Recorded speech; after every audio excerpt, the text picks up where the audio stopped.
people in the chat. Hopefully, maybe that increases. Do you know how many we had RSVP to this, Tony? Okay, so that's not too bad actually. Okay, cool. Awesome. Well, thank you, folks who have joined us today. Welcome to our Jumpstart Your Journey with beehiiv series, where we're going to cover how to go through every aspect of the app in pretty high level. We'll get into enough detail so you can see how to use everything, but um, we're going to run through basically just like the everything you need to get started. If you're looking for something more like an overview of like just what beehiiv offers, we have a bunch of different videos on our YouTube channel as well as our thank you. Um, as well as our documentation if you just want to see what's out there. This is a very much like a kind of hands-on workshop. A lot of times people find it valuable to be working alongside, just have your own editor open so you can kind of see what we're talking about. But um, I say that to say that this is designed to be a very interactive or a very in-depth kind of really showing you how to get started and do all of the different things. And so people sometimes haven't expected that, expected something else.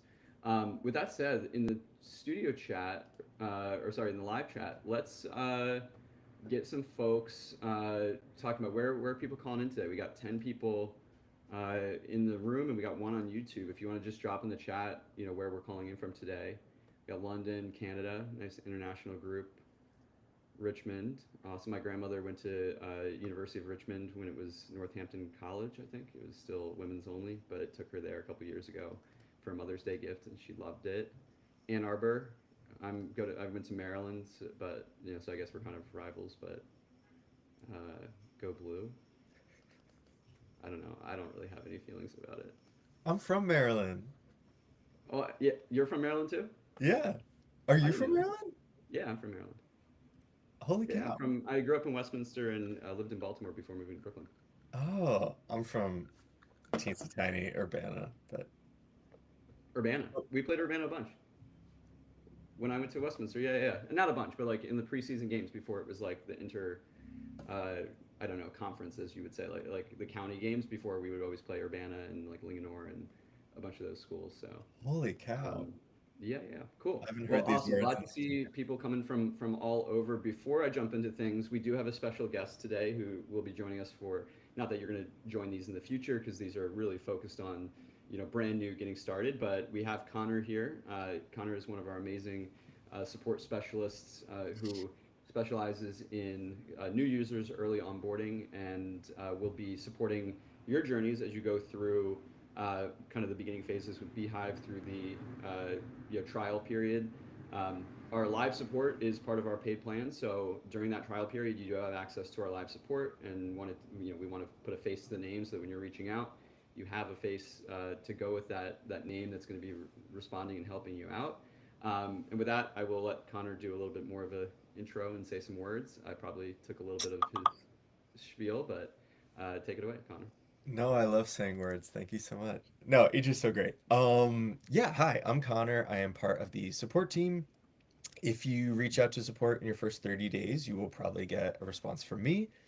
Um, Sorry, I'm just reading the thing. Anyways, yeah, so we're here. Any free trial, you have us for the first 30 days, and then of course, if you go paid, you will continue to have us. We also have a brand new revamped knowledge base, the AI chatbot, and yeah, I think the biggest thing I want to stress is that when some folks write in, especially when they're brand new, they start with almost like an apology. Never feel that way. It's actually why we're here, and we love to get you up and running. And if you need anything, let me know. Amazing. That's perfect. Connor's going to stick around for the session, so I might toss some things to them and get some feedback. They've got obviously very very deep insight into the things that new users experience through the process of folks reaching out. We are celebrating our 3-year anniversary today, and Connor's with us. Have you been with us a year now? Has it been a little more than a year? Quite a year? Only 9 months. 9 months. Okay, so your year's coming up, but Yeah. um, you know, a year, 9 months in beehiiv time is like Oh, 10 for sure. years Yeah. anywhere else, and so you're obviously in great hands.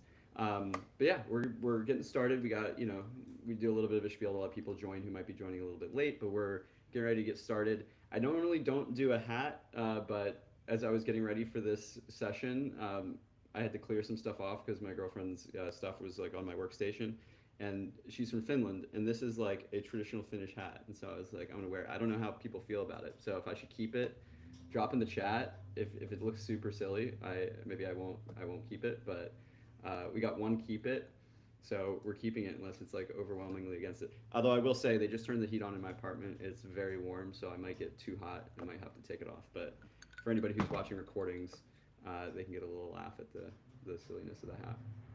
Amazing. So yeah, let's jump into things. I'm gonna start sharing my screen. There we go. And basically, what I'm gonna do is walk through. Not this account. I'm going to walk through an account that I have set up previously, so you can see not only as we go through how it works, but you can kind of see that end state, which I find can be pretty helpful. So being here at beehiiv, I've been here since I'm the first employee, so I've been here a while. You can see I have a ton of newsletters. Most of these I've either ones that we've started as beehiiv or ones that I've like had an idea for and then be like, okay, cool, I'm going to launch a newsletter, and then I don't. But the one I think we're going to use today, we're probably going to jump between this one, which is like a fashion trends newsletter concept, and then there's another one that I've also run a little bit called Vacation Voyeur, which is like a travel one. Both of these have like slightly different, obviously content, but maybe some of the features and the look and feel is a little bit different, so we can show some variation.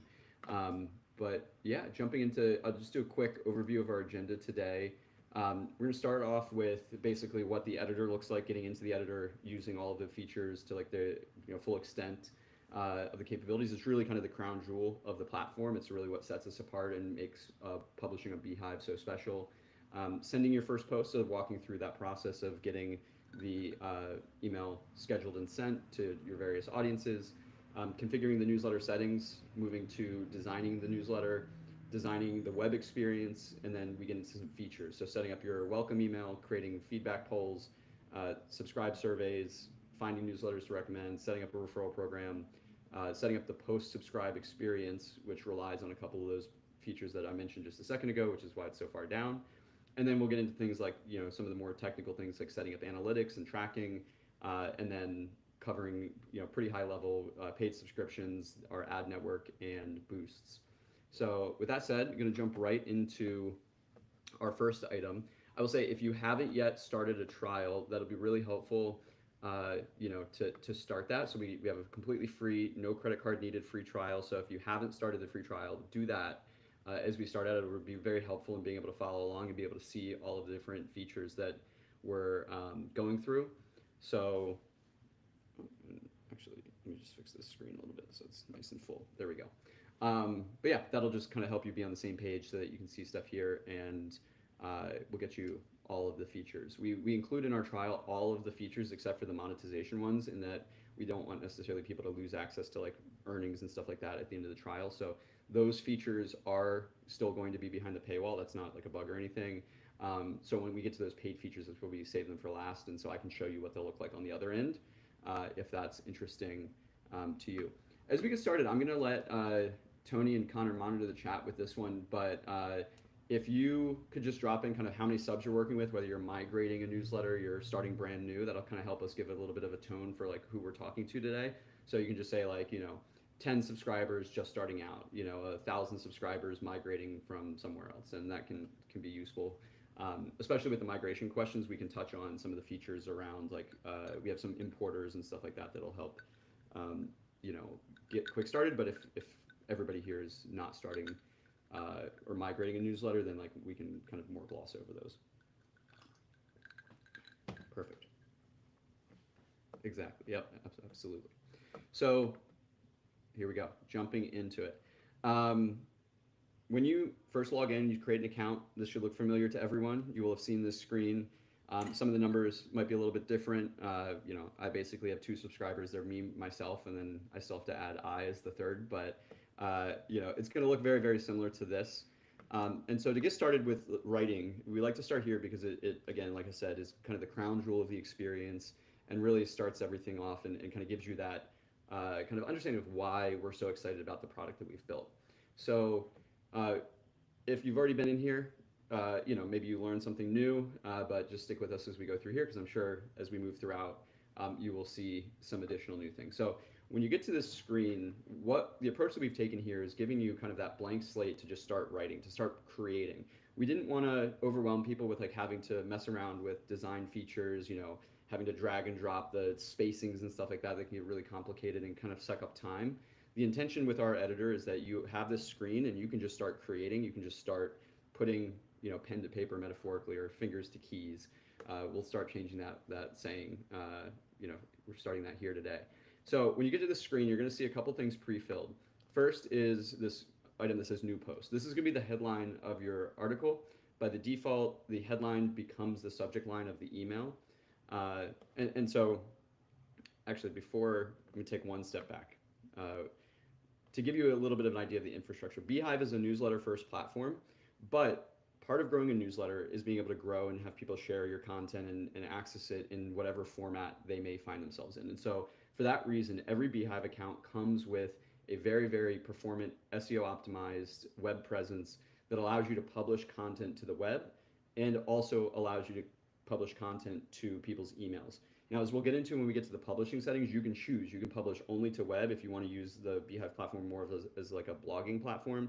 You can publish only to email if you only want users to receive the email, and you can publish to both. And so within that context, when I say like a headline is going to become the headline of your post, for us, the post is just kind of like that piece of data, whether it becomes an email or becomes a web page.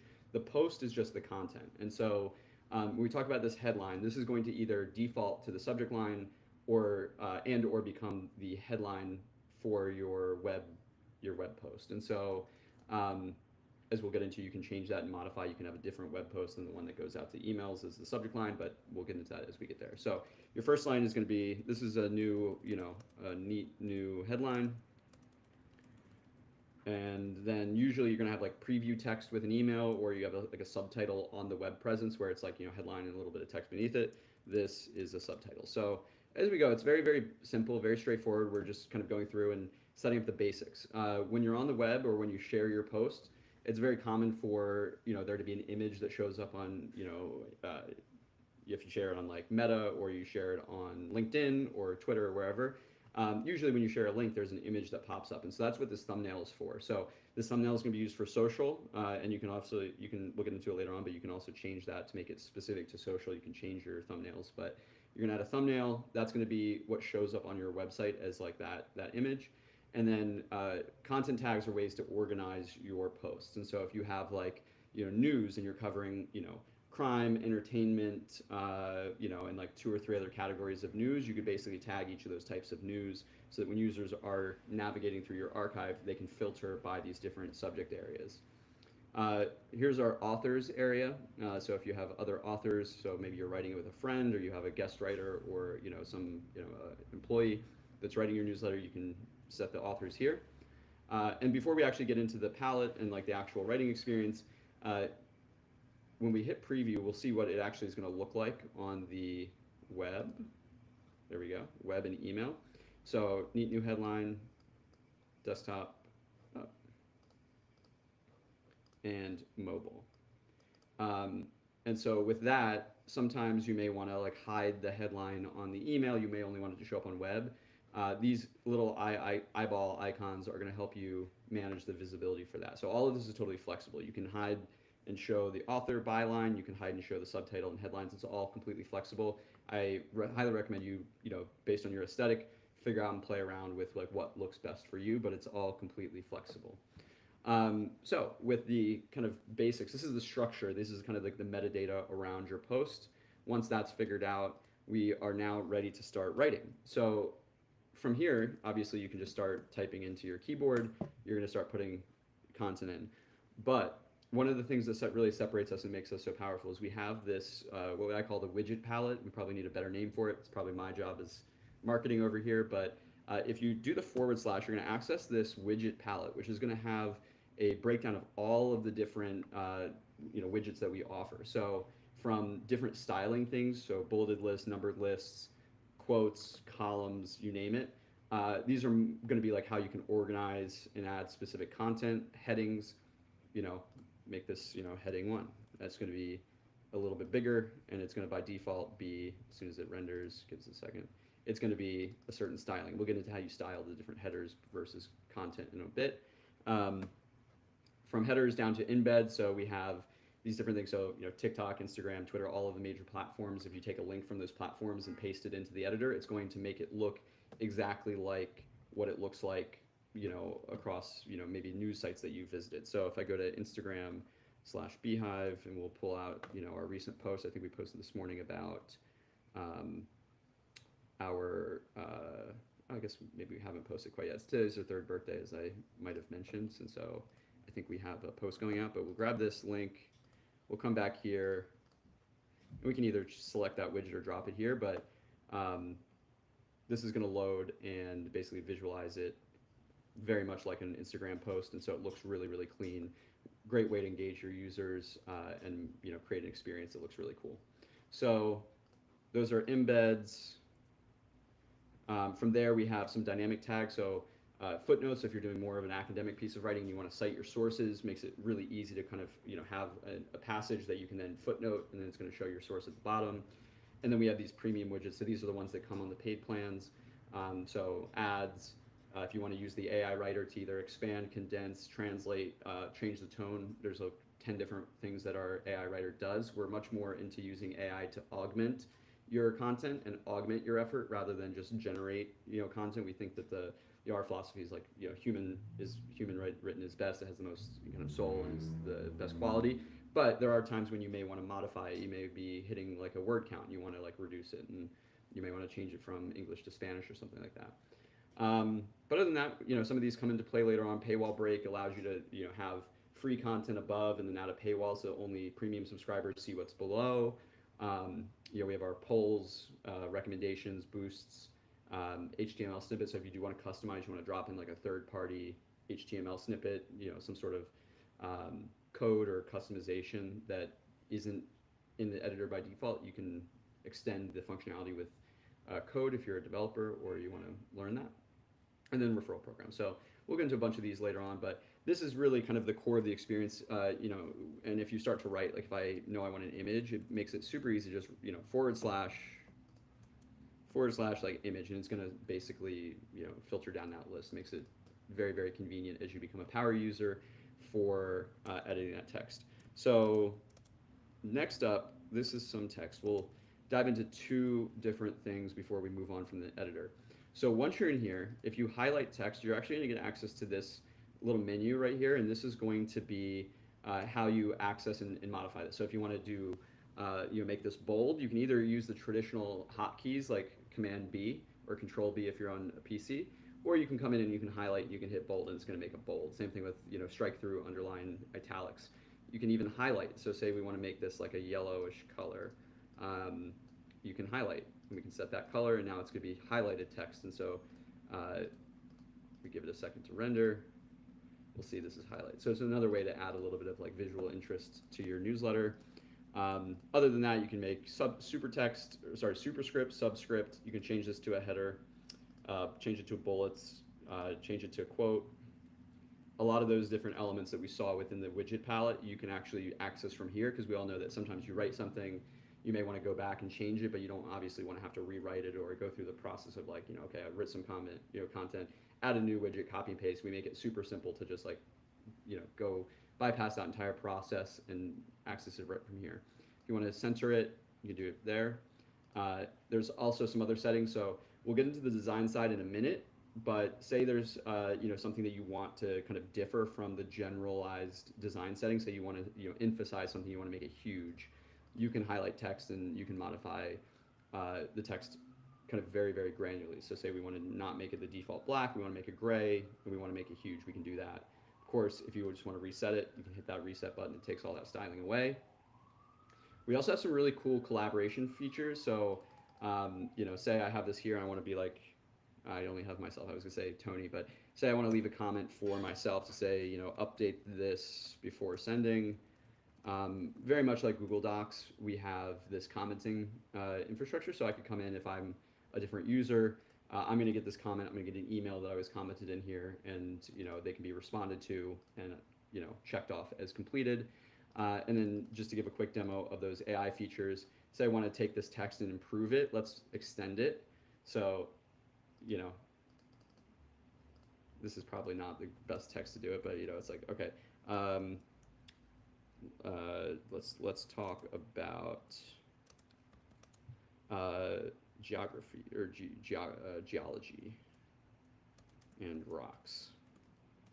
Hopefully this is like a better source prompt. There you go. So it just took that little saying and it kind of extended it. We could change the tone here again. This is a little bit of a live thing, so I don't know. Let's change this to like. Uh, it's really good. I was gonna say I'm glad we don't actually have any like negative tones. I was like, let's make this like an angry tone, but that's probably net positive on the world that we can't. But like, let's make it a little bit more creative.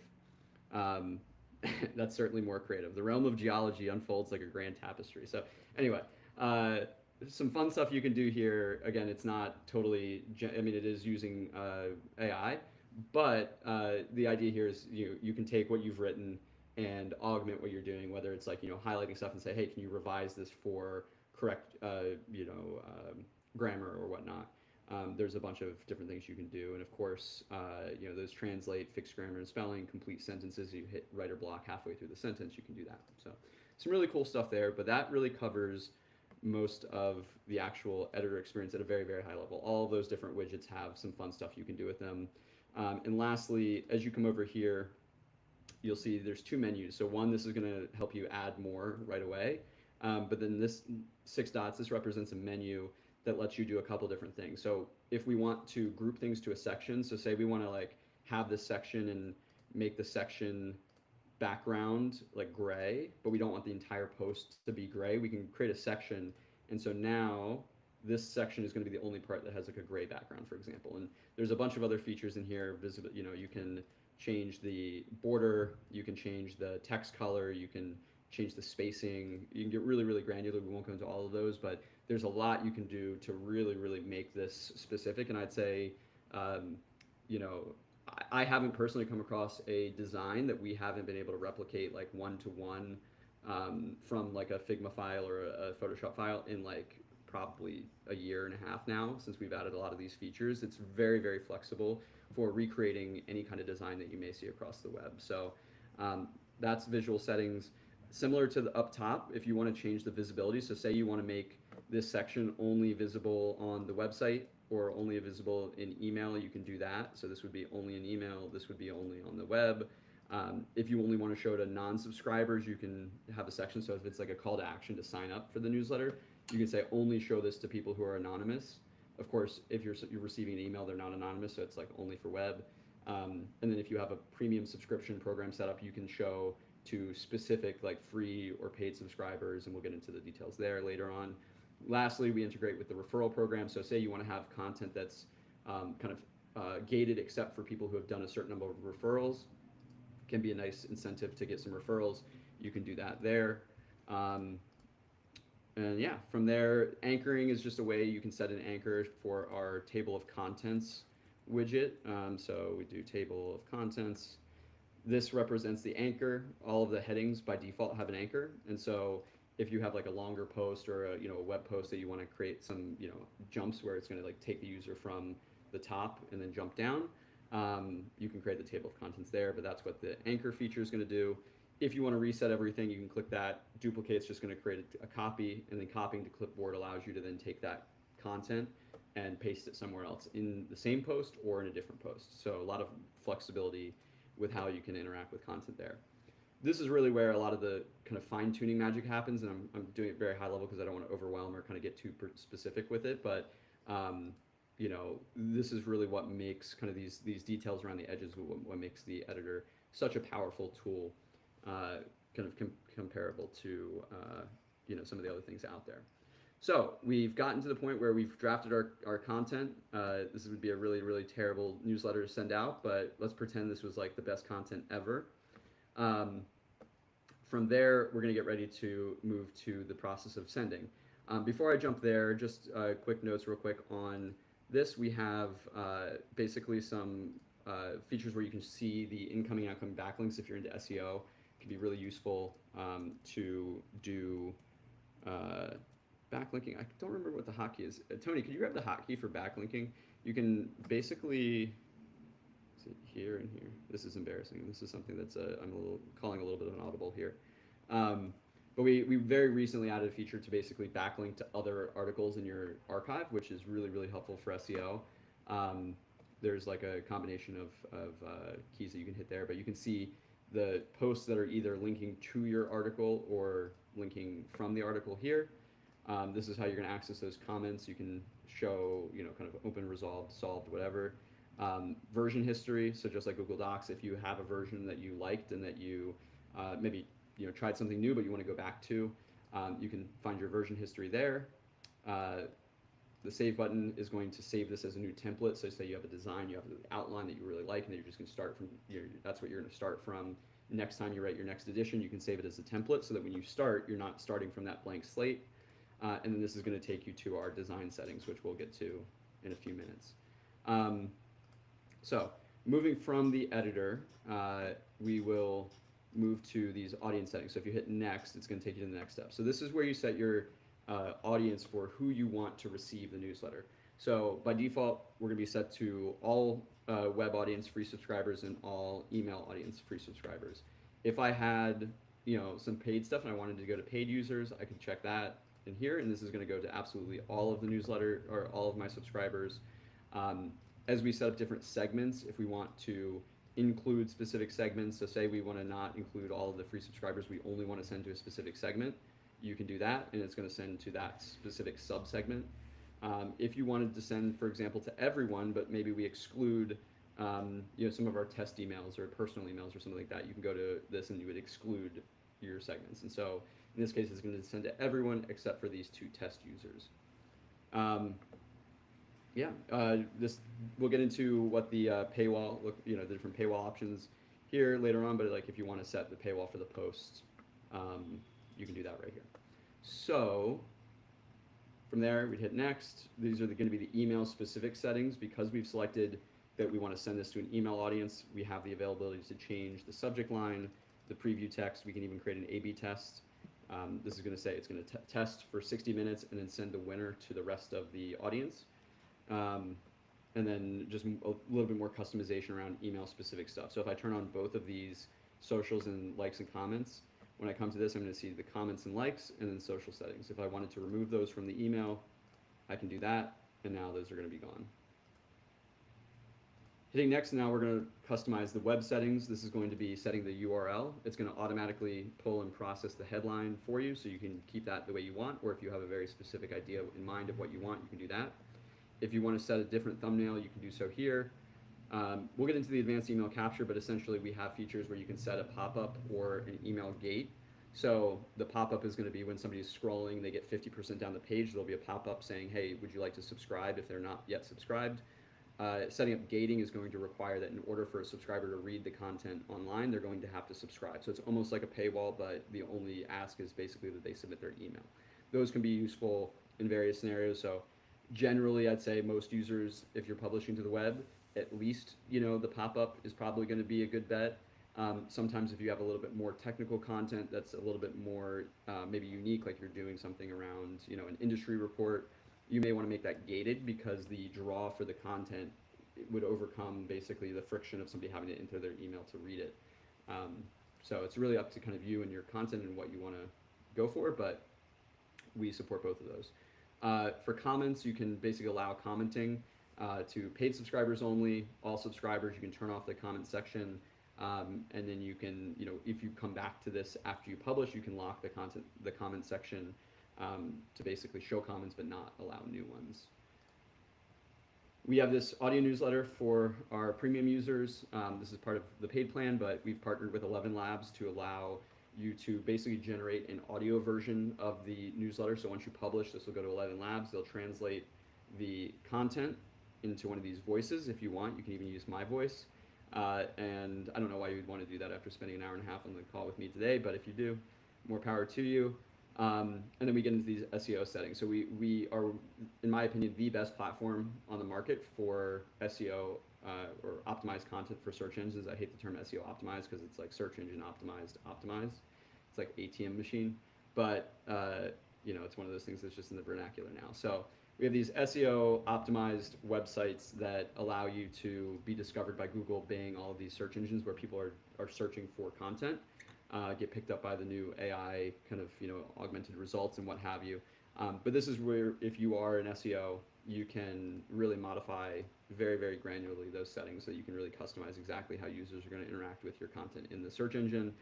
And as I said at the beginning of the call, if you want to change how users are going to view your content on social media, maybe you want to make the social media headline or title a little bit more clickbaity to drive those clicks. You're not going to get you may get penalized for that in the search engine, but if you change it only for social media, then it can be valuable because people on social media are more likely to like be intrigued and click on something that's a little bit more like asking a question or saying something shocking or something like that. And again, you can change the image as well if you'd like. Lastly, for the web, if you want to specifically hide the post from your archive, you can do so by checking this box. Alternatively, if you want to feature it and have it front and center, you can check this box right here. I think this is not relevant for 90% of users, but yeah, if you wanted to go in and basically set a custom display date, so you wanted to say, hey, by default it's going to show when you published it, but say you want to, have the default publish date in the past, you can change that here. Yeah, so from there we go to the review stage. This is going to kind of cover your settings, so it's going to show you who you're going to be sending to, and you can obviously edit that. It's going to show the post title and everything here. And then the A/B test details right here. We do recommend, as this pop-up is so helpful to remind, going to this, not the preview tab, but going here, and you can either send yourself a test email using these settings, or you can send, say you're working with someone, you can send them a draft link. This is going to show them the draft in the browser, whereas these settings are going to send them a test version of the email. In both the preview section and in this section, by default, it's going to show a default version of your newsletter.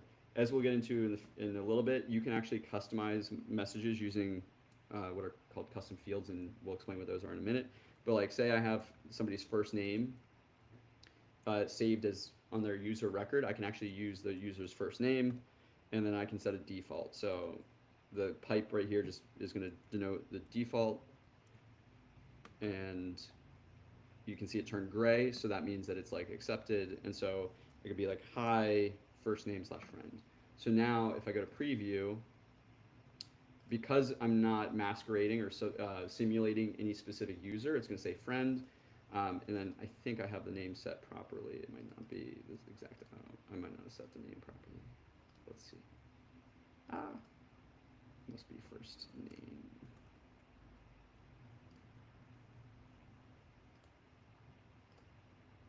There we go. So I have the first name set like that. So it's going to say hi EJ if we have that first name, and if we don't, it's going to have the default. And so in here, just like in the preview, we can do this. And so when that test email sends, it's going to fill in that real user data, so you can see how it would look to that specific user. Back to the review tab. Once we're ready to schedule, you can hit here, and you can either schedule it for a future date, very popular common option if you're going to write it and then schedule it for like the next morning. Otherwise, you can hit publish now, and it's going to publish at that specific time and date. Clicking here, you obviously can change the date, you can set the time zone, and so forth. So we've now worked through creating your first post, getting through all the publishing settings. We've kind of gone a little bit into detail around the nuts and bolts of that process, and really how to get customize your newsletter for whatever use case. We do cover all of these just because there's so many different use cases in newsletters. It's really, really hard to say like all folks are going to use this specific feature, because it really is truly down to the specific sender. And so we like to go through everything just so you can see, you can pick and choose what you might want to do with your own. I'd say if a lot of this feels overwhelming, don't let that kind of hold you back. Like, start very simple.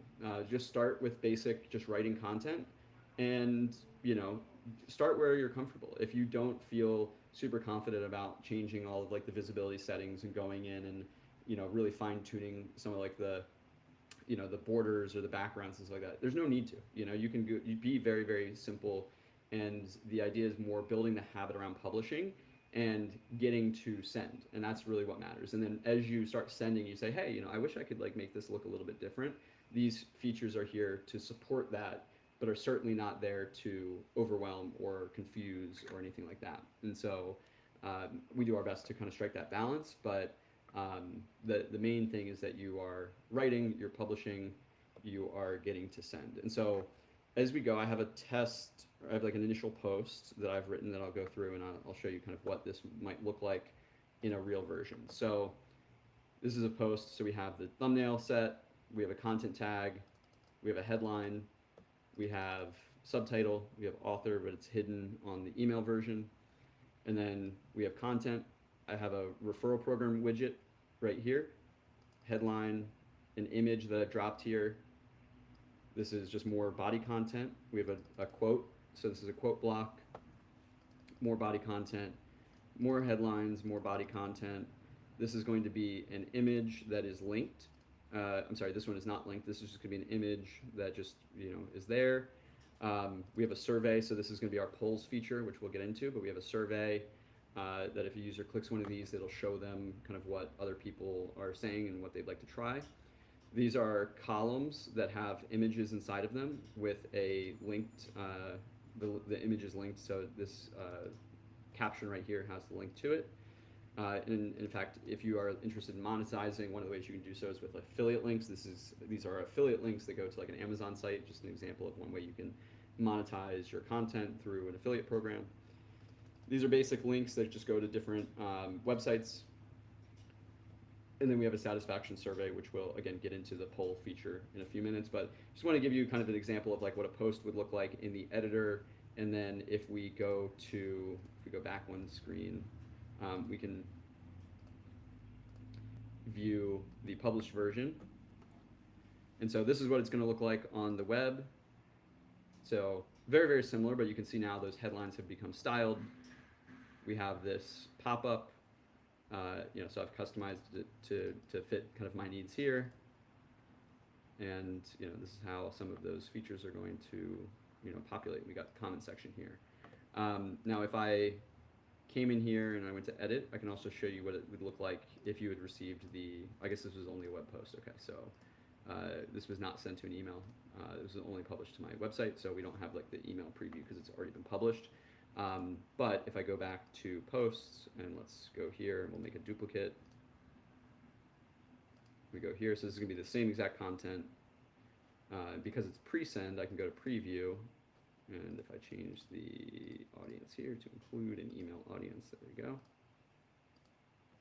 When we preview, we can see the email version. So this is what it would look like in the inbox. This would be the from line, so when the user sees that pop up in Gmail, subject line, preview text, and then we've included the comments and likes as well as the social shares here.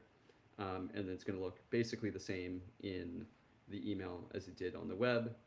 Some slightly different styling of like stuff like the polls to just fit that medium. But going to look very broadly, very, very similar. Obviously, you can't open a text box within an email, so the comment section is hidden here, although we do have some features in terms of like buttons. You can add a button to be like button, and then comment. So this is going to click here to leave a comment. And so this is just like one of the pre-filled buttons we have that will take users, if they click this in the email, it'll take them to the commenting experience. So let's just do this real quick. So click here to leave a comment.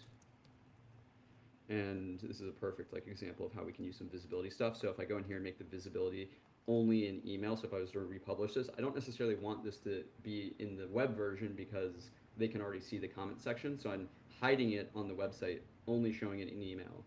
And so when I come here to preview, look at the web version. So web version, the comment section is like part of the default template, so it doesn't show the comment section here, but it would be there, obviously, as we just saw.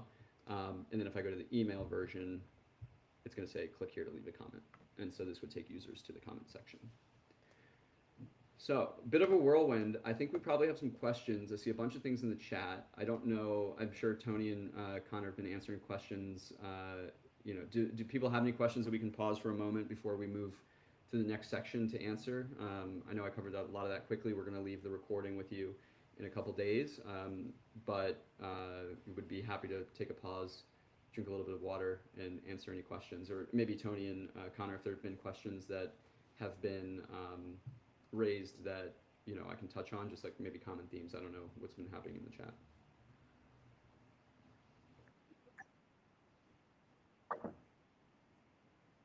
Cool. Awesome. And just so you guys know, I'm not talking to myself. I'm not crazy. Tony, our wonderful producer, is here. He's been the one who's engaging in the chat as pretending to be me. You guys can't see him or hear him, but I can see him and hear him. I promise. That's Connor can vouch for me. I'm not crazy. I promise. No, or you're no. Connor, from what They I've see shown, Tony's name though. what? They know Tony exists. It says his name. Oh, true. I think he's logged in. He might be joining the chat as himself somewhere. Yeah. But Connor, from what I covered, just want to get your perspective real quick on anything that you see, maybe not in this chat today, but like that you've seen in the past around like just common challenges, common themes. Any advice? I think the general is just like start.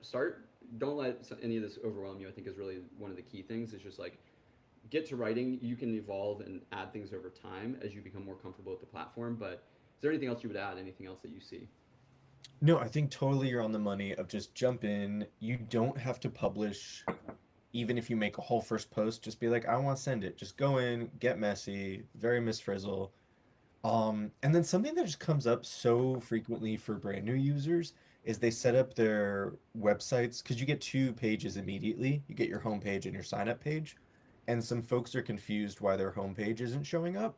Mm. It's just that Beehive will automatically redirect to your sign up page until you have your first web post live. So we don't want anyone going to your website and it looking empty. So instead, they just sort of redirect everyone to sign up, maybe build anticipation. It's all the matter of your strategy. But once you get your first web post live, your homepage will show up for everyone. Yep, that's a good call out. And I can touch on that again when we get to the web builder part in a minute. But what he's referring to is by default, this is my subscribe page. So it's like thefit.beehiiv.com/subscribe. If I had not yet posted a first post, this would all be empty, and that's what he was saying. It's like we don't want to just show an empty state that's kind of like not really that effective and not that good looking.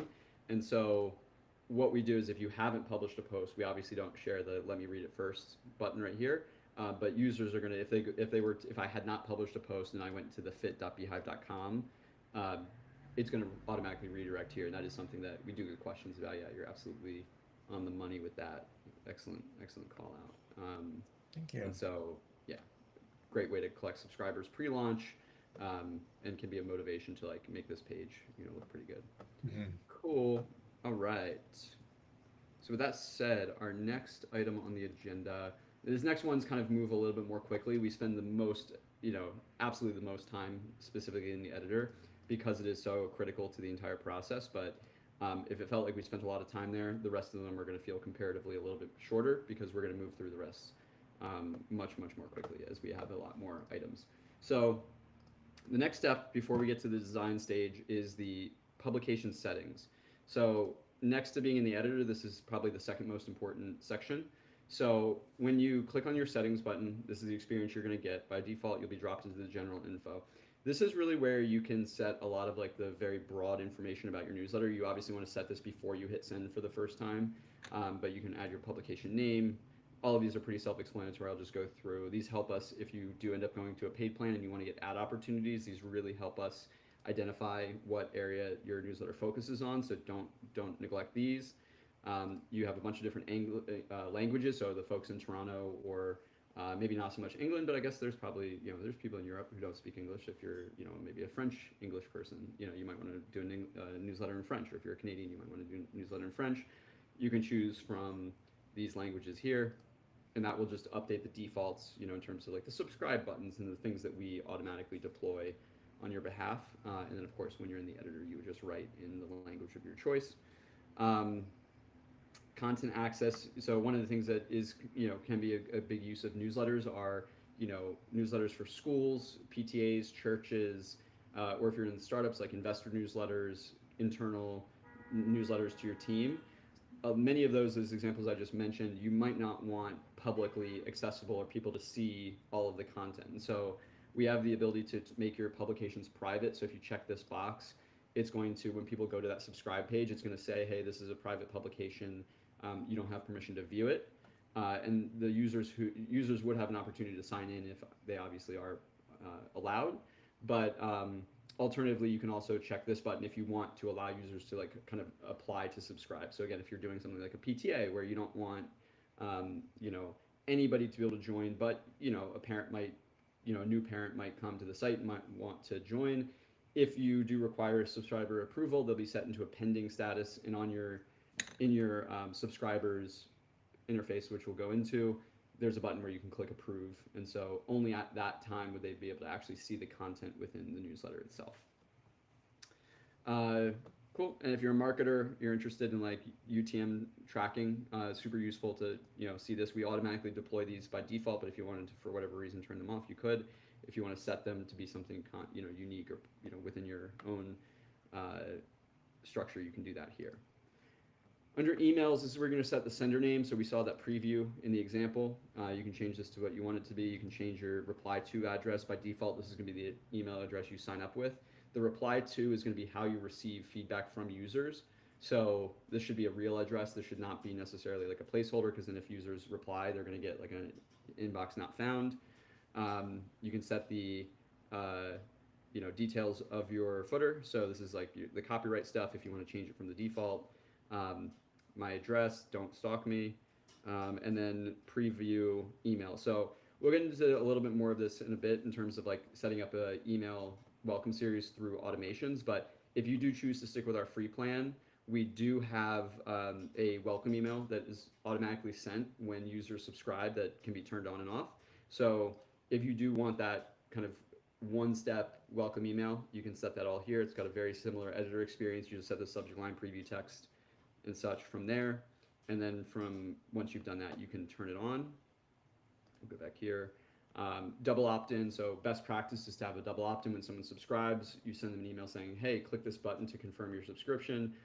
If you turn that on, you can update the opt-in email to customize it with whatever content you'd like. And then Smart Nudge is an extension of the double opt-in email. If somebody doesn't click that button to confirm their subscription within 48 hours, we will send them a follow-up saying, hey, you didn't opt in when we sent you the first one. Would you like to now? I didn't see too many people doing this in the chat when we first started, but if you are importing your content from another platform, you can come here. So we have a bunch of auto importers for these platforms. If you're coming from one of these tools, you can use the one-click importers. If you have subscribers you're bringing from another platform, you can do that here. So you just click new subscriber import, upload your CSV, or copy and paste the emails. If you need to bring in more than 10,000 subscribers, you can, so by default, you'll have, I believe, 10? And then you can do Stripe verification, which is just verifying your ID to make sure that you're not like a spammer or somebody who's been abusing the platform. Once you submit that verification, it's like a KYC, know your customer, very typical if you're kind of doing things with like banking online. Once you do that, you'll have up to 10,000 folks. If you are migrating a bigger newsletter than that, so you need to bring on more than 10,000 people at a clip, you can open this request form that's going to go to Connor and his team to basically raise that import limit to whatever you need it to be. So if, say, you're migrating a newsletter that's 25,000 subscribers, you can do that by just opening the request form to get 25,000 subscribers. You'll be able to see your imports here. If you ever want to go, we are a completely open, portable platform. We don't take or restrict any of your data. So if you ever want to move to another platform, we allow you to export all of your subscribers at any time. All of your posts, you can even take those posts that you wrote with beehiiv and take them to another platform. We're confident enough that our platform is going to serve you that we'd like that to be speak for itself. We have nothing to hide, I guess, in that way, and are proud to be able to support people and creators however they want to use our platform. So we're proudly open, portable, transparent in that way. Big question we get, setting up custom domains. So if you do want to set up a custom domain for your platform. What I mean by that is by default, as you saw before, it was like thefit.beehiiv.com. Say you wanted to just be thefit.com. You can do that here by clicking set up custom domains. I have not done that here, so if I were to click, I could enter a new subdomain. So I could do like thefit.com, um, and then hit next. What it's going to do is, there's some settings here. So if I want to redirect www dot, I can do that too. Okay, let's do that. And then um, this is like a slight nuance thing, so stick with me for a second. But when you have a newsletter, there's your web domain, which is like where users are going to view your content online. So like thefit.com. Part of email sending is there's a domain that is associated with the email as you send it. And so it's not necessarily the same as the top level domain. So by default, even if you change your website domain, your emails may still be sent from something like mail.beehiiv.com, which is our shared infrastructure. If you do want those emails to come from like your custom domain, the best practice is to not have them come from that top level domain. So if I set my website to thefit.com, the best practice would be not to have my emails come from thefit.com. The best practice is to kind of separate them with what we call a subdomain. So in this case, a common subdomain would be something like mail.thefit.com. That's why we do like mail.beehiiv.com. And so if you want to set that up, you can do that right here. So this would be, mail.thefit.com. And so when users receive the email, they will still see, in either case, whatever you set as the sender, like they will still see your name. Most users, 99% of users, aren't going to see the email it was physically sent from. You have to click like 3 buttons to even see that.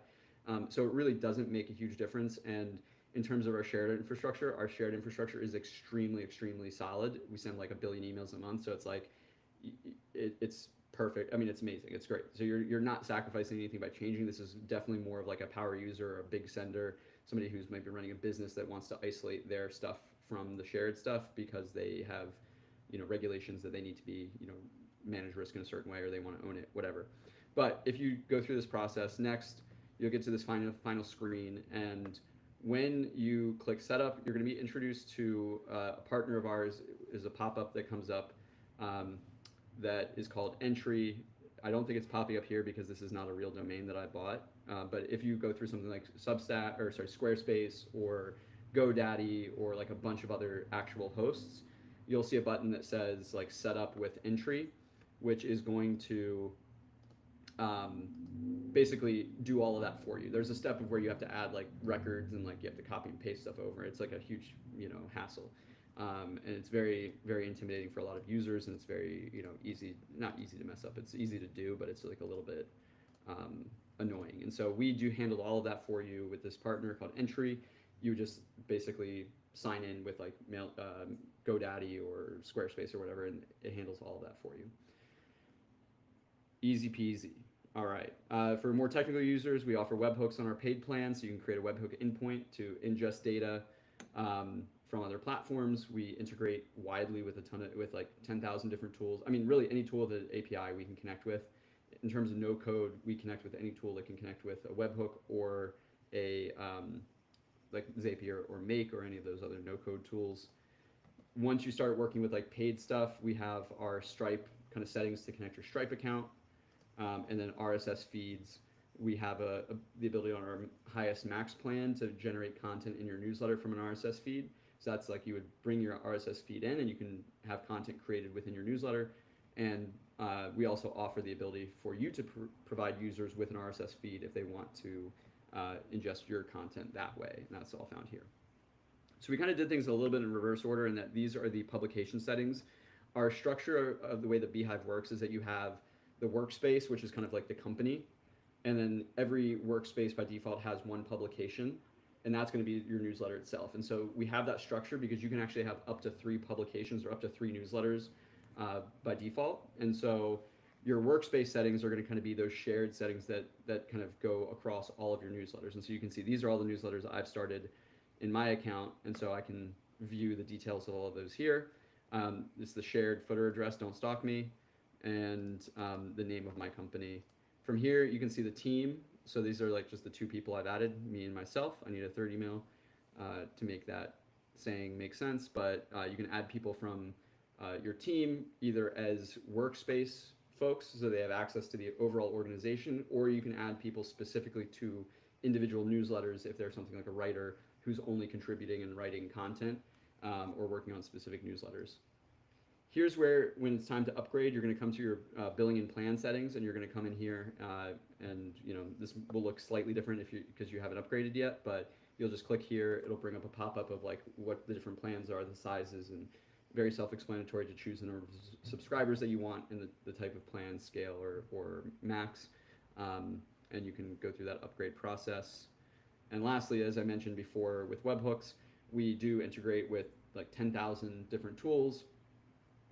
You can create your API key here, and then you'll get the individual publication API publication IDs here, and that will mean much more to you as you start to set up those connections, because we'll say, hey, like you need a publication ID, you need an API key. This is where you find them. Cool. So from now, we've done how to create a post, how to set up your settings. The last two steps are the design settings before we get into features. The features are super quick, but in terms of design settings, we're going to breeze through this pretty quickly. Design builder or newsletter builder here, it just collapse this menu. We're going to give you a default of what your newsletter is going to look like. It's going to look slightly different than this if you've just created a brand new account, because I've already gone through and styled all of this. But we kind of had this mock email that's going to show you what all of the different elements from that editor look like. And so all of these different elements can be modified through these different settings. You just open up this accordion, excuse me, and you can change them here. So body text is going to be this text. Background is going to be the background of like your content area as well as the outer area. Header text is going to be these headers. Email header is going to be the stuff up here. Email footer is going to be down at the bottom. I'm going to call out here that if you do want to create like a custom footer, it's something that's very popular. You can do, you can click add custom footer, which will open up this experience. It's kind of like the editor. You can add whatever content to the footer. The footer is going to be universal to all of your newsletters and emails. So whatever you put here, just know that you want to have that across all of your stuff. Once you hit save and you turn that on, and that'll show up down here. Buttons are this.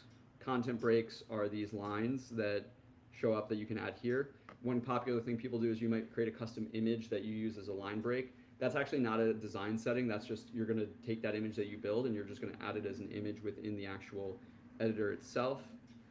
If that's confusing, don't worry about it. If you know, then you know. For images, you have the image here, subtitle, all of those settings can be set here. We have three different styles for quotes. So quote block 1, quote block 2, quote block 3. Those can be set here. Lists are set right there. And then embeds are how links that are not kind of the social media links, how those show up, that's going to be right here. And then tables are going to be how your tables are visualized if you want to use tables. One pro tip, if you are a little bit more technical and you want to add something like custom CSS, so this is just custom styling. Again, it's kind of, if you know, if you're a developer, you can do that here, and that's going to affect the styling for the newsletter. And then if you want to add one common interaction is to have like a logo at the very top of your newsletter. It's going to show up at the beginning of every send. You can upload your logo here, and that's going to show up above the text right here. So super, super high level overview. We have a bunch of different resources on how to go through and make this look really, really good. We did a new webinar last week about newsletter design that is worth checking out in our blog, and I think Tony can drop the link to all of our past webinars in the chat, if you will. And so we had a call with a very, very talented designer where we walk through how you can more theory and more strategy than tactics, but you can use that to kind of guide your thinking. And we also have some very, very specific like tutorials and whatnot on how to use specific features. Cool. All right. So from there, the next design thing is the website builder. This is going to change pretty soon because we bought a company at the beginning of the year called TypeDream, and we're basically building a more or less a competitor to like Webflow, Framer, WordPress, like basically the ability to create an entire website from scratch. And I mean that in the most literal sense. It's an incredibly powerful tool that we're building to really expand our capabilities. And so this is going to change within the next 2 to 3 months. But in the meantime, very similar to how you can change all these settings for the newsletter design lab. You can go in here and they're fairly self-explanatory in terms of like logo is like your logo. Global colors are the defaults for your web experience. Typography is your fonts and whatnot. So experiment with all of these. These are the global styles for the website. And then once you get to layout, you can drop down. You can basically use a combination of the layout tab as well as like the drop down here for specific pages to customize these default pages. So by default, we have the home page, the sign page, and the upgrade page. Upgrade page being for the premium tool or premium paid subscriptions. And so, these layout options are going to change depending on which core page you're looking at. And then settings, these are going to be website specific settings. So tracking pixels can be set here. If general SEO settings, social links that are deployed. We talked about email capture earlier, so pop-ups and gated. You can turn these on globally. So like by default, they'll be on the web. So you don't necessarily have to set them on the post level.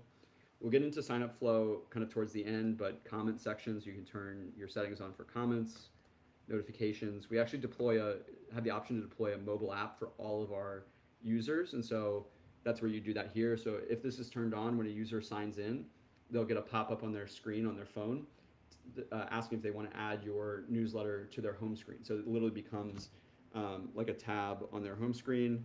We'll be able to see if this works, but I have a few of them here. So it's like these are 3 of the beehiiv newsletters. There's the vacation one I mentioned. So if I click that, it pops up and looks just like the website, but it loads much more quickly. It also gives you the ability, when there's a new post that's published, it'll send a push notification. If a user is leaving comments, it'll alert them with a push notification when somebody responds to their comments. It's pretty cool. If you are in the EU and you're under GDPR, we have some settings here to turn those on and modify the settings. So we're totally GDPR compliant for our customer sites. If you want to create custom pages that are like static pages that live outside of just those default pages, you can do so on, actually not on this page. These are just subscriber sites. These are like stuff around your newsletter.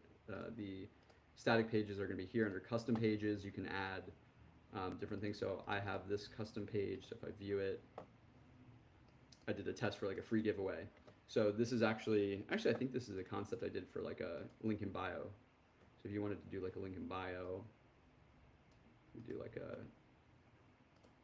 obviously you could make this look a lot better, but like you could do, add your links and buttons and stuff like that. You could do that through there.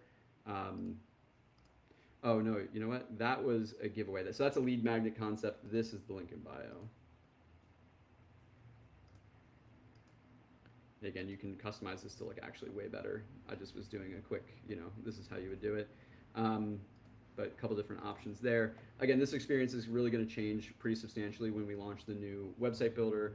Way easier workflows, way more intuitive, way more flexible. But in the meantime, we still provide much of these options for customization.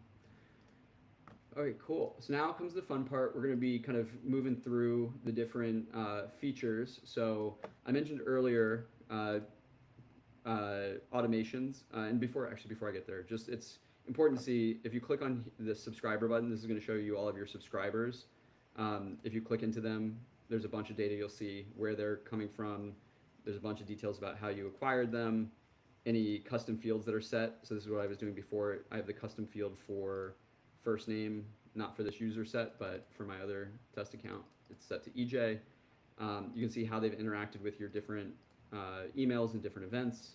You can unsubscribe, resubscribe, delete, etc. From this view, you can also see all of the custom fields that you've created. So these are custom fields are pieces of data about a specific user that you may want to collect. We'll show you how to collect that data when we get to the subscribe or survey forms, but you can upload it if you have like a customer file, whatnot. Tags are a way to group groups of users in a slightly different way than a custom field. The nuance is kind of technical, but like if you use tags on something like MailChimp or another tool, we have that same functionality. You can create segments and interact with users that way. And you can set subscriber preferences. So you can like say, okay, you have a weekly newsletter, you want to let users get your newsletter once a week rather than every day. you can allow users to kind of opt into a different cadence, of delivery, for example. But there's a bunch of different things you can do in terms of preferences here. Maybe we can drop the guide on preferences. Um, from subscriber stuff, you can go and you can create segments. So segments are ways to divide your list into sublists, either to monitor performance or to, exclude or include with specific sends. Um, there's a bunch of different ways you might want to use them, but if you have like people who have bought a product before, that might be a segment, or people who came from a specific source, like Facebook ads or something like that, you might want to, monitor their performance. This is a way that you can do that. Create a segment. Generally, you want dynamic. If it's like, a one point in time audience, you can do static, but webinar, do that. And then from here, pretty much any data about the user that you could imagine is accessible here. So attribute is going to be any of these things. There's just too many to kind of go over in detail. Maybe we can drop the link to how segments work. But you can do attributes about users. You can do how they've engaged with your content, how they've engaged with specific emails, automations they've been a part of, and behavior data. So jumping into automations, I like to go into that first because segments can play into automations. The data about users is useful within automations, etc. So the example I like to use on these calls is for a welcome sequence. So automations are just ways to basically send users like repeatable, replicable journeys and paths. And so it's very common, for example, to have a welcome series that is more than just one email. It might be 2 or 3 dripped to those users over the course of a week or a course of 2 weeks or however long you've designed your experience for. So within automations, you would come in here and create a new automation. We'll call this webinar welcome example. Save that. And then we have this workspace where the first thing we're going to do is add a trigger. We have so many different types of triggers. You can really, it's kind of overwhelming. Really, there's an infinite number of use cases for automations. I'm using the welcome email because it's very accessible. But you can add users to automations via API. So if you have another tool that you want to add users to beehiiv with, you can trigger automations if they've purchased a product or if they've literally done any kind of action on a different tool. We have triggers for premium subscriptions that we'll get into at the end. So if they've upgraded or downgraded, if they've been added to a segment, if they've referred specific users, if they've responded to a poll, if they've submitted a survey, if they've given you their email, if they've signed up. So all of these different things can trigger these automations. We'll just do one for signed up, which is the one that most users are going to use for a welcome email. One thing in here is similar to segments that you can also filter. So like it's not just like all users. So if you have a specific welcome series for people who came from like Facebook ads or something like that, you could add these conditions to basically say, UTM source equals Facebook, for example, and only send people into this automation if they match that specific criteria. But we set up the trigger. We'll turn that on. And then from here, close this out. Save the changes. From here now, we have a bunch of different options on different experiences that we can add. So we can set a delay. So like when a user enters the automation, we're going to delay. Oh, that's not good. It's going to just do it like that. So you can add a time delay. So we can say, okay, we're going to wait 30 minutes after they sign up before we send them the message. And then from there, we can say, okay, we're going to send them an email. This is going to work very similar to all of those other email experiences. You open this up, you set a subject line, preview text, editor. Here you can add whatever content you want. Once you turn this on and activate it, when users trigger that sign up event, they're going to be put in this delay for 30 minutes, and then they're going to be sent this email. And so if you wanted to do that series, you would just add another time delay, and then after that, you'd set another email, and so forth and so forth. So again, it's really quite overwhelming, like what you can use these for. One of the cool uses I saw was like when somebody responds positively to a poll around satisfaction, you enter them into an automation that says, hey, you just rated my recent article, a 5 out of 5. Would you like to refer another user to this newsletter? So taking that interaction of like somebody who's just given a signal that they're super engaged, and we're giving them an option to take an action that maybe they can get like a reward or something. But just the sky is the limit. If you have any questions about like what you can do with automations, drop it in the chat, and Tony and Connor will take care of you. Um, so I mentioned there a feedback poll. Our polls are very, very powerful. These are ways that you can collect data, engage users.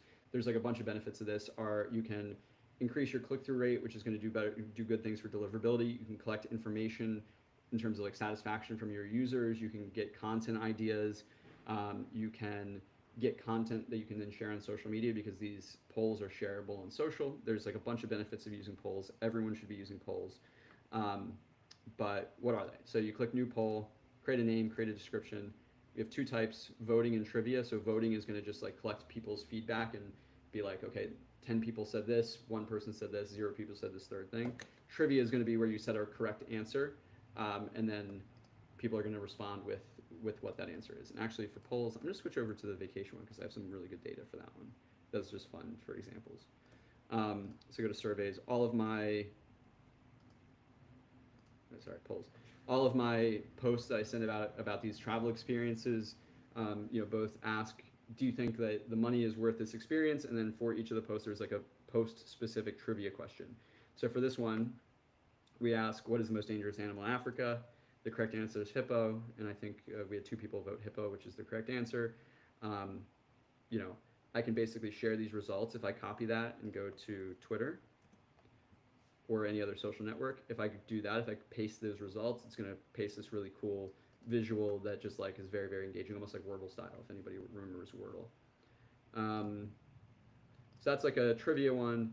The one I've talked about so much is the satisfaction one. So this is really useful to put on the footer of all of your emails. So you can see all of the different emails I've included this in.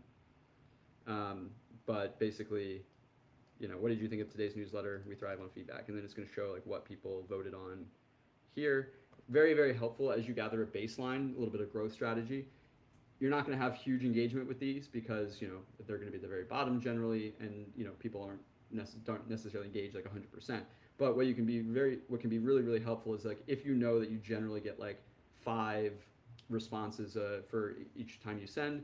If one newsletter gets like 10 that people are saying, oh, this was awesome, that's a very good directional signal that like people really enjoyed that content and is driving action, and you could do more of that type of content, for example. Or kind of in the case of the automation, if a bunch of people are clicking 5 out of 5, great opportunity to engage them and either maybe send them an upsell opportunity to a paid subscription, or like we used before, send them an opportunity to refer your newsletter. So that's polls. Surveys are our form of forms. So within surveys, I have this welcome survey that's set up. So if I go to the form builder, you can see kind of the questions that I've created for my new users, and this will matter a little bit when we talk about the subscribe flow. But basically, this form experience allows you to collect data about your users. The data is saved as custom fields, and so that's where like the editor with custom fields and customer data with custom fields and surveys, they kind of all combine right here, in that it allows you to collect data, store that data, and then use that data to personalize the newsletters. And so in this case, I'm asking like, what's your first name? How do you identify? So this is great for advertisers. And then what's your dream vacation? So this is kind of a conversation starter. And just so I can know, I use this when I write new content. If I have a bunch of people saying Tokyo is like a dream vacation, I can write an article about Tokyo that I know is going to get a lot of positive response. So just an example of a quick, very, very short form. Survey form. And that will come back and be important in a few minutes. So these are shareable via link. So if you can copy the URL. If I take this over here, I could share this on social, for example. And anybody who comes to this page is going to basically say, hey, like you need to subscribe, because it recognizes me. It's not going to get me to subscribe, but this is what it looks like. But if I shared it on a social and it didn't recognize the user, it would get their email. So it's a great way to get new subscribers and collect data about them. If you can kind of frame that ask in the appropriate way, it can be a pretty powerful little growth loop. So there's that. Recommendations. So moving more into our grow features. Actually, before we jump there, I'll do a little audible. Subscribe forms. If you're running a third-party site, so say you're running on WordPress or Webflow and you want to create a subscribe experience for your users outside of beehiiv, We have these code snippets that you can drop into any of these tools that allow you to collect subscribers for your beehiiv newsletters from these third-party sites. It just is part of our quest to be kind of flexible and integratable across the entire landscape. Our, you can also use APIs to do the same thing, but if you wanted to just very easily just drop some code in and start collecting subscribers, you can do it like that. Moving to our grow features, referral program is a way for you to incentivize your subscribers to share your newsletter in a way that gets them some rewards. So this was something that was pioneered by our CEO Tyler with Morning Brew. And so as an example, I have these 4 different rewards: 1 milestone for 1 referral, 3 referrals, 10 referrals, and 20 referrals. And so again, what this is going to look like if I go to, let's see, let's look at one of these examples. View, edit post, preview, email. Perfect. I believe I have it at the bottom. Yep, so this is my referral section for this vacation newsletter. So when a user gets to this stage, we're gonna say, hey, share vacation voyeur. You're 0 referrals away from, you have 0 referrals, you're 1 away from earning this reward. Then once they hit 1, it's gonna say you have 1 referral, you are 2 away from receiving the next level, which is 3, which is a sticker. Then when they have 3, it's like you have 3 and so forth. You get it.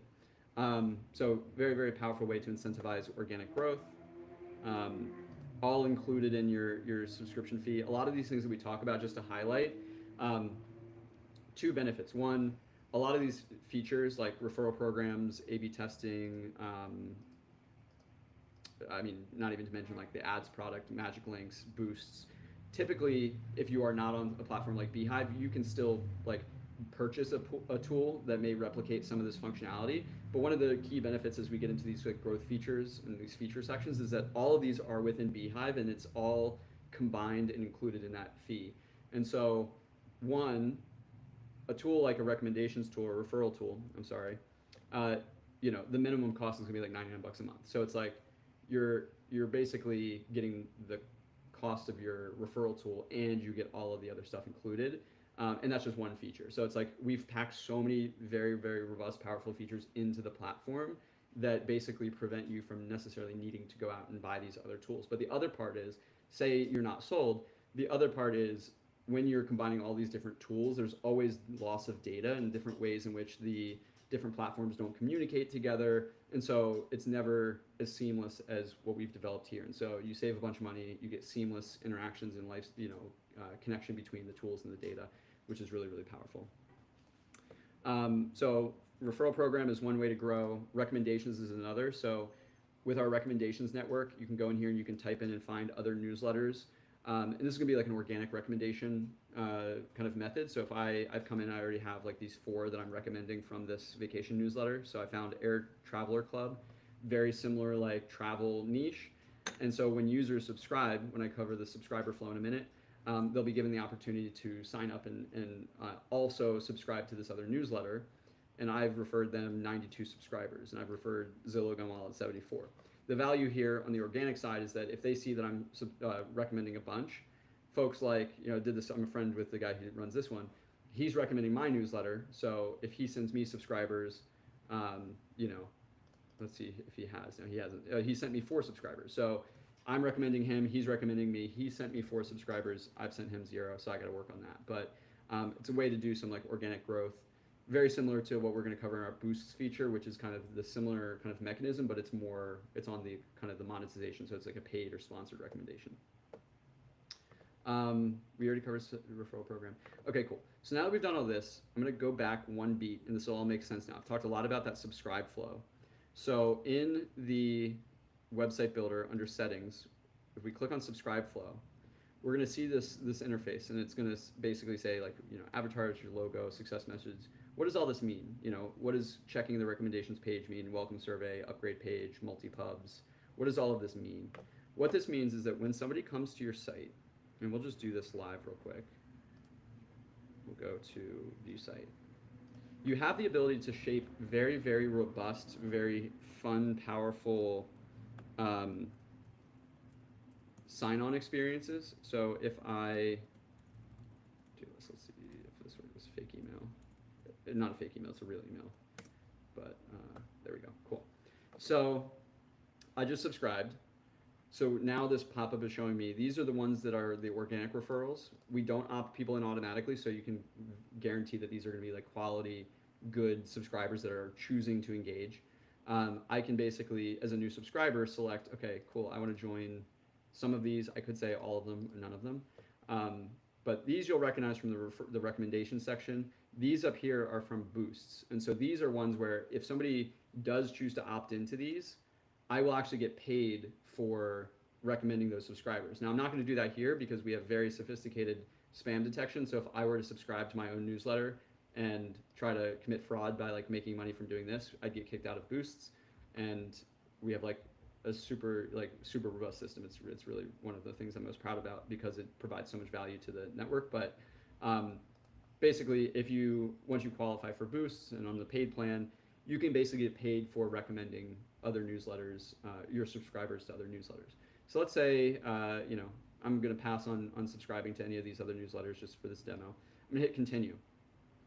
Now I've set up the subscribe survey as the next step. So I'm going to be sent to this experience where I'm going to collect name, male, female, whatever. So EJ, I already said Tokyo, so let's just say Tokyo. So now when I submit this is going to save that information on my user record, hit continue. And now I have a premium subscription program that we'll cover in just a second as we come up on time. This is now where you can give them like an upsell to the premium program. So say, $199 a month for premium access, ad-free. The yearly one, you do a little bit of savings, you get a 7-day free trial to see if you like it, and basically we have all these options here. So we do this, maybe later, it's now going to take me to the home page where I've gone through that experience where I've subscribed but then had multiple different touch points to get users to take additional actions that I may want them to take. And so yeah, that's the subscribe flow. I kind of jumped the gun. I set up covering analytics, and so in that same website design area, you can set up your pixels. This is important though, so if I've been moving a little bit quickly, if you do want to do like ad tracking or event tracking through Google Tag Manager or any of these tools, if this sounds familiar, definitely look at the resource that I'll have Tony drop around setting up meta ads and Google ads and stuff like that. We actually deploy very, very I don't know, it's not hard to set up. It's very simple to set up, but it's very precise tracking for these events. So when somebody subscribes, we actually fire an event that can be captured, that has the user's email address, that has the data about the user, that can be passed to these ad platforms, that not only make sure that the data is really, really like clean, but also very precise. And so if you've heard of things like advanced matching and whatnot, we support all of that through this connection and can make sure that when you run ads, your money is being spent most efficiently. I see a lot of times people set up like a thank you page method, or they count like a click as a conversion, which leads to bad things happening. They spend money on overspend their money. All right, I'm gonna run through these last 3 paid features in the last 8 minutes. The reason why, you can see why we have this set for an hour and a half. There's a lot to go over. Again, if you're feeling overwhelmed, the name of the game is start simple and just add as you feel comfortable. We like to cover all of these things just so you can see what's out there as you get sped up and up to speed over the next 30 days if you're taking the trial and beyond. So the next features you will have to upgrade to our premium plans in order to access, which is why I saved them for last. But the first one is our paid subscriptions. So you saw a little bit of that when I was just on that screen that showed like the upgrade. But in here we have basically paid subscription infrastructure that rivals companies like Memberful, Patreon, anything that's out there. We're a real competitor for those. So even if you're doing something on other forms of social media and you're running premium subscriptions through a different platform, we take 0% of any of your revenue, so it's all yours. The only thing is like the Stripe fee, which everybody takes, so we take 0%, which is as little as we possibly can. We don't even take the Stripe fee. Stripe takes that from you directly. We don't touch that. So within the paid subscription area, once you connect your Stripe account, you can come in here and create either a single tier paid program or whatever you want. So we support just free and one premium tier, so free and paid. We also support multiple tiers, which are completely flexible. You could create like bronze, silver, gold. You could create, free, premium, and then like founder. There's no limit to like how you can shape your premium subscription program. You come in here, you can set subscription pricing, whether it's monthly, yearly, one-time purchase, name your price. We have some content in here where you can add those benefits, which will show up on that sales page. Bunch of really, really cool stuff here that make setting up those paid subscriptions really, really robust. We obviously have this dashboard where you can see your paying subscribers, how much money you've made, lifetime value, etc.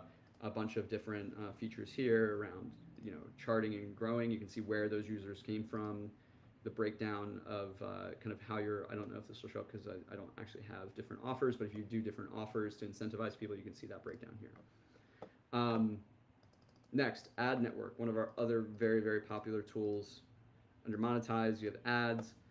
From time to time, you will get offers for these different tools. I think on our scale plan, we guarantee once a week.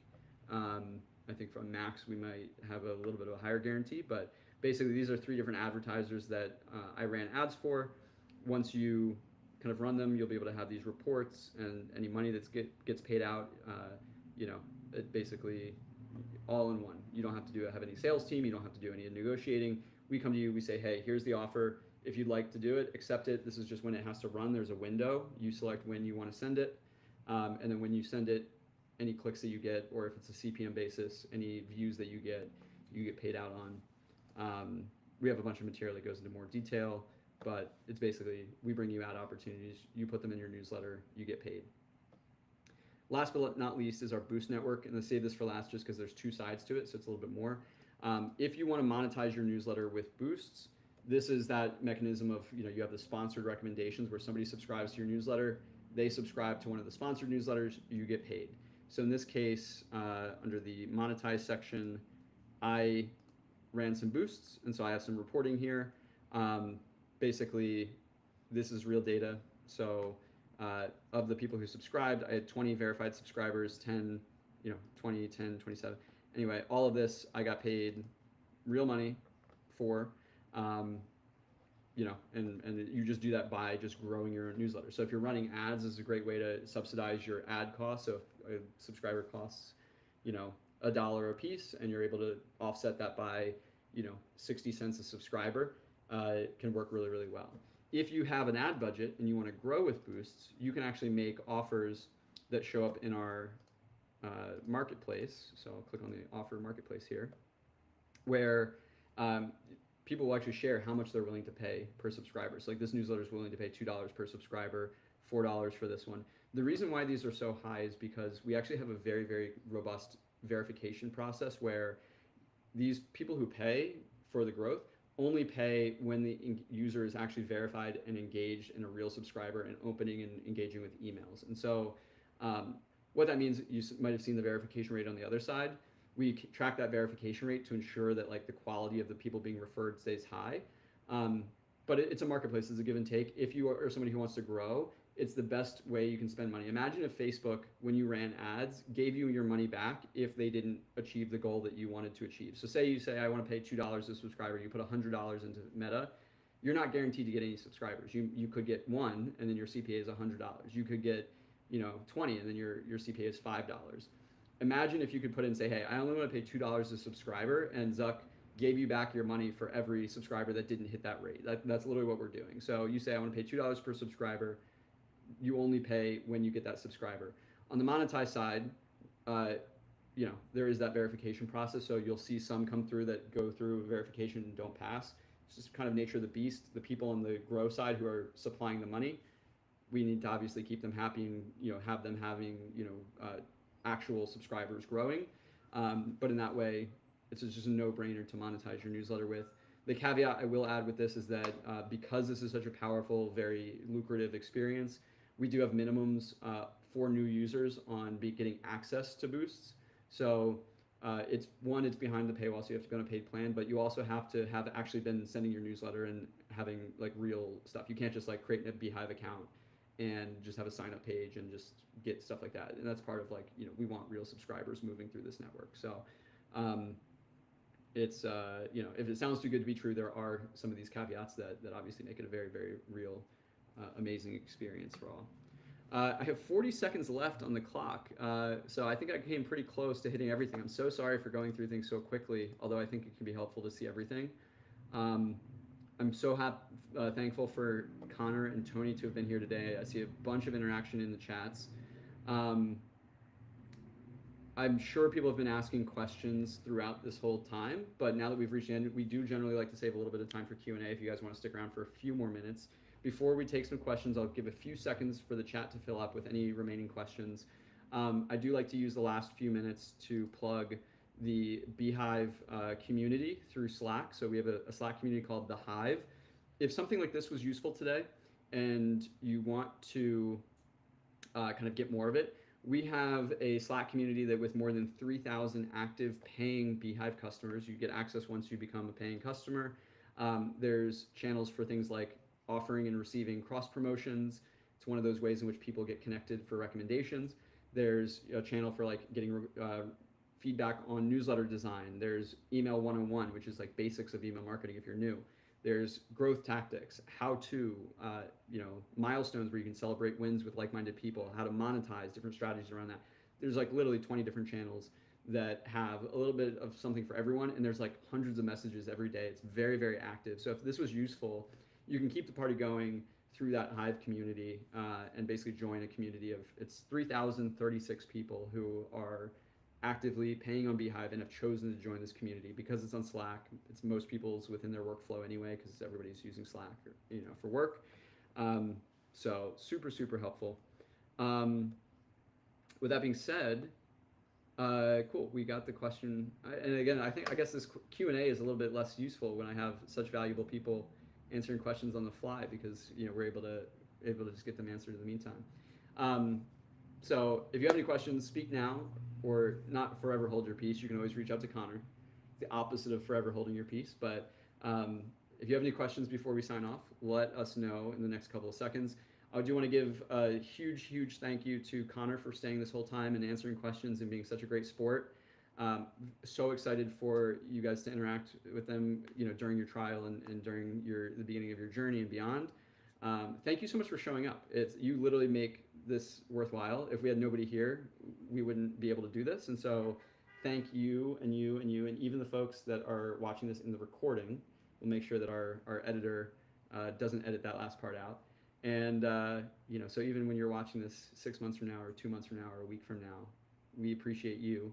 And in the background, kind of the great and powerful Oz behind the curtain, we got Tony, our producer.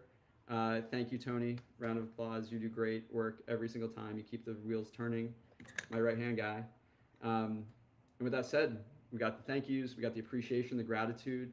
Everybody have such a beautiful day. Have fun writing your newsletters. It's a great Friday, even though it's Friday. Friday's the best time to write a newsletter. So is Saturday, so is Sunday.